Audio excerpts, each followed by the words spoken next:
Okay, so this video is a lot more different because it's been so long since I last did a video on Father's Day, and I'll go through my stuff and I'll go screenshot when was the last time when I talked about this particular day. And I feel like because it's been officially 10 years that I've been in recovery in June, I feel like it's very important for me to talk about this day, because I think there's a lot of people out there who truly do not understand about, you know, people who've been through abuse, people who've been through domestic violence, people who've been mortally assaulted, and who've been through horrible situations with their fathers. That is the reason why I get so turned off from this day, and it's the reason why I get so depressed. And it's also correlates why 3 videos were not recorded as well, and how I'm so depressed that I got. So let me retell my story so you guys kind of have a general understanding. Now, if I don't look at the camera, just understand that there's times where I feel very hard to retell my story, because I get a little bit annoyed, I get very emotional, I just get very upset by it. But here goes. When I was only 6 weeks old, my dad started to put his hands on me. And even though he was kicked out when I was 6 weeks old, he still continued that abuse for 13 years. And it ended nearly a month and a half before I went into high school. So you can see how my teen years were very, very, very troubled for me. Through these years, I was emotionally and verbally abused by my dad, by how he would talk horribly about my mum, you know, calling me really sad, bad words like slut, whore, and all of that, which really did kill me. He was very physically abusive towards me and my brother, with how he used to pull my hair, how he made me kneel, which is true, which is every time when I kneel, even when I exercise, it's very, very incredibly triggering for me, because I remember the pain when I used to just kneel. And I'll talk about an incident in just a sec that happened. How he used to slap my face, how, you know, we were so closed off of the remaining of my dad's side of the family, reason why sometimes I don't have the real relationship with my dad's side of the family, which is pretty sad. But going through all the physical, emotional abuse and the neglect that I went through when I was a kid with him, it was extremely tough time for me and my family. And it's still emotionally, you know, full on as a 26-year-old, because when Father's Day comes around, you know, I remember trying to celebrate him, but he didn't want to, and I felt so rejected by it. That is the reason why I love Father's Day so much more, because of how hard that it was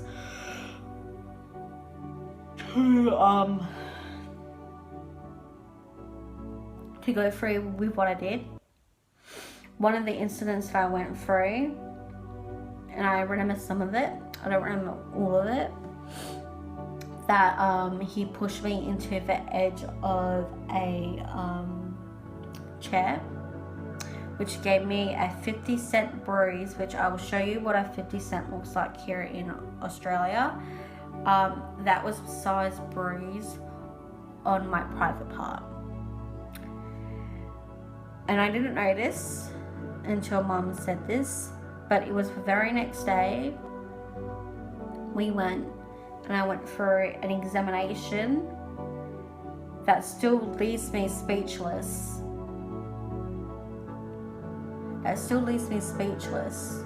To even think that I went for that. You know, no one talked to me. All that he said was, was take my pants off, go lie down, and he said that I'm putting these drops in you just so they help you heal. But I never had a hand there to say, hey, so it's okay, you will be okay. And that's what's still very traumatizing every single day, because I remember that. And I still remember the domestic violence that we went through with him, you know, going for custody, you know, how horrible they both would be to each other, which I wish that it didn't happen. You know, I really truly wish that it didn't. They just couldn't have gotten along. It's why that I admire, you know, Jennifer Garner and Ben Affleck so much, because they're doing what's necessary to still get along with each other and be able to, you know, raise their kids. The reason why this day is so truly hard for me and so many people of me is because we remember how rejected we all felt.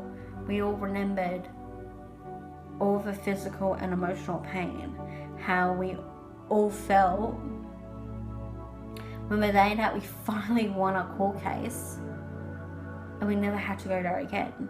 And even though on my graduation day, and I'll never would forget this here in Australia in year 7, I spent nearly 2 hours at the police station in the city waiting for custody exchange, and he never showed up.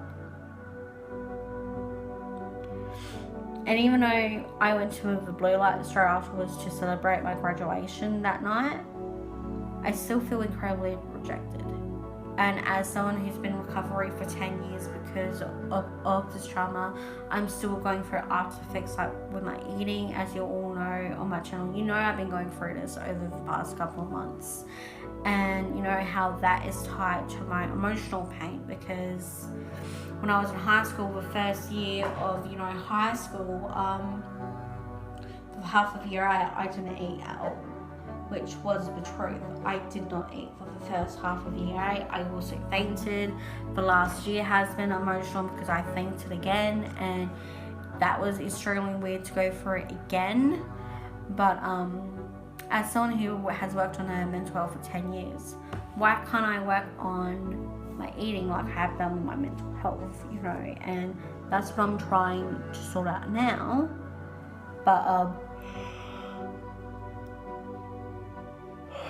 when you go through so much emotional trauma like I went through, and then with something like Father's Day comes around every single year, you feel extremely rejected all over again. And it's the biggest reasons why I haven't been in a relationship, because I've been too scared to. I'm scared I'm going to go through it all over again. What if I have kids and they go through this all over again, and my family would not allow that to happen? And we all know that, but it's something that I fear could possibly happen, and I don't know if I could cope. And this is the reason why I'm telling you guys this, because I find it very important to reshare my story, especially 10 years on, especially with my counselling. I want you all to know how still emotionally tough that it is. Now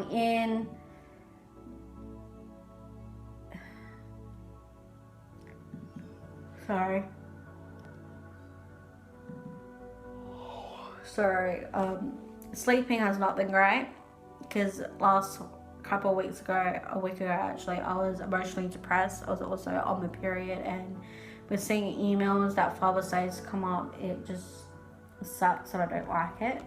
So I want to reread my 10 years in recovery and I'm Still Here song by myself again, because since then I've re-edited it because it didn't make sense. But here's my 10 years in recovery and I'm Still Here song by Suze Moran, and this is a bit of an update one now. I never thought I would last this long. Who knew I could be this strong? I'm still learning and growing to be the better me. I never thought I would last this long. It's very hard to go through this alone. I'm glad I'm still here. Even through the pain, I've learnt so much about myself.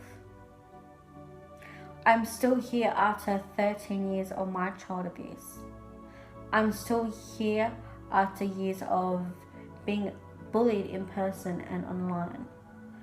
I'm still here no matter how painful it's been. I'm still here.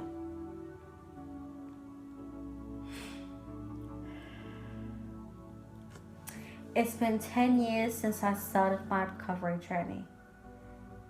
All thanks to Demi Lovato. Thank you for telling me it's okay to talk about mental health and it's okay to get help.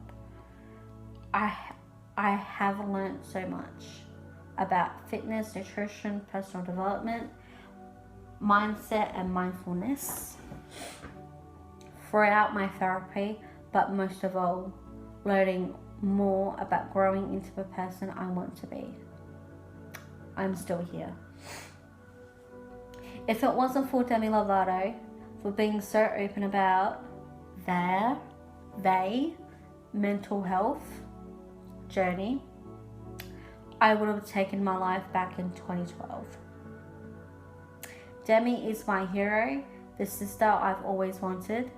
You taught me it's okay to make mistakes, to be a warrior, and to stay strong. I am still here after 13 years of my child abuse. I am still here after many years of being bullied in person and online. I am still here no matter how painful it's been. I'm still here.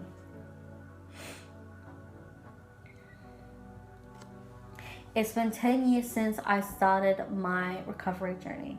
All thanks to Demi Lovato. Thanks for telling me it's okay to talk about mental health and it's okay to get help. I've learned so much about fitness, nutrition, personal development, mindset and mindfulness throughout my therapy. But most of all, learning more about growing into the person I want to be. I'm still here. I felt a lot of pain for years, been very suicidal at times. Even when I attempted, I'll add that in.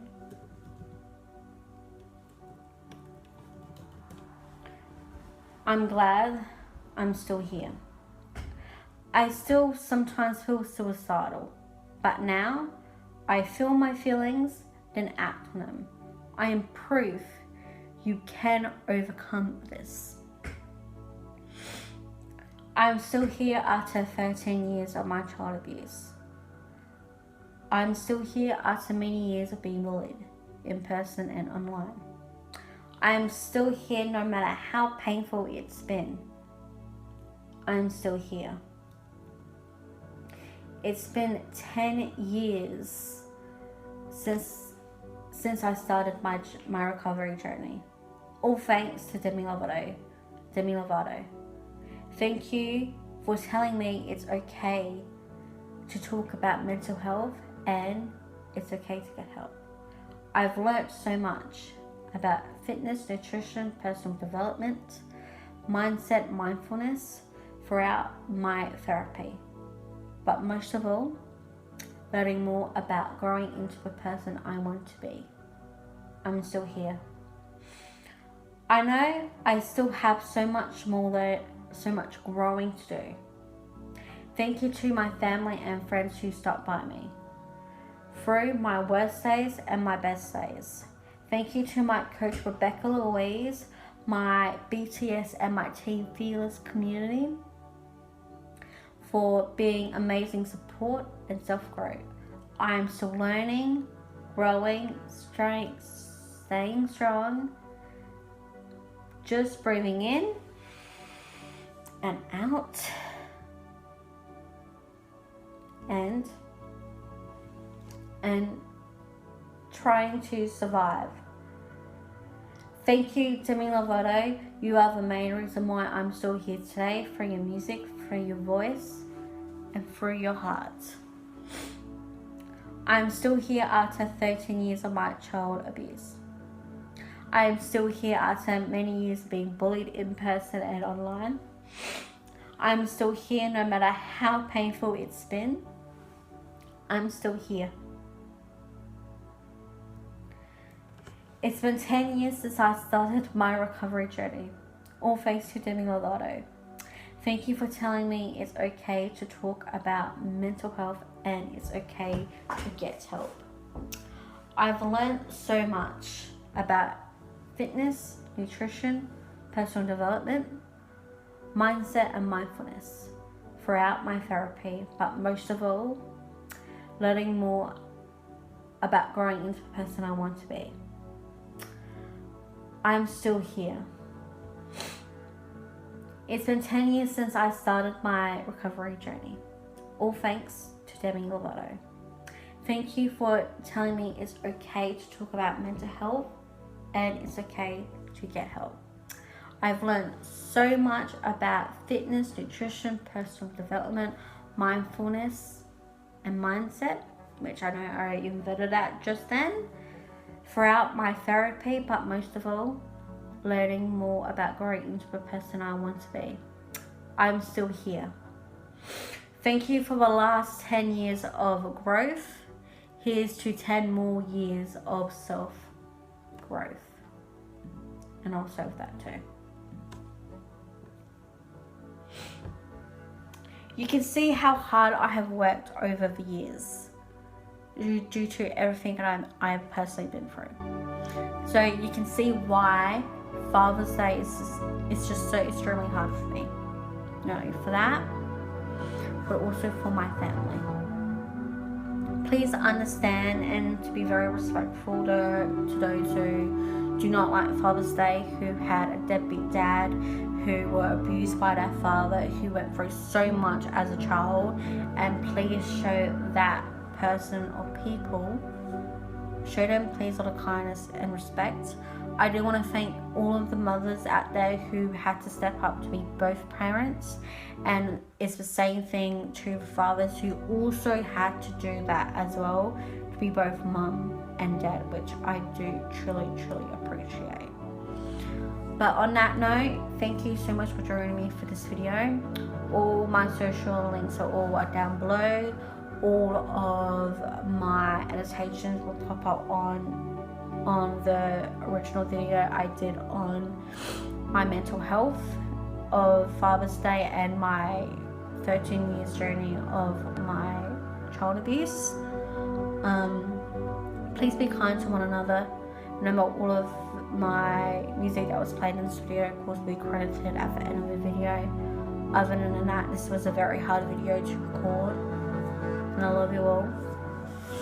I'll see you for the first health vlog of September.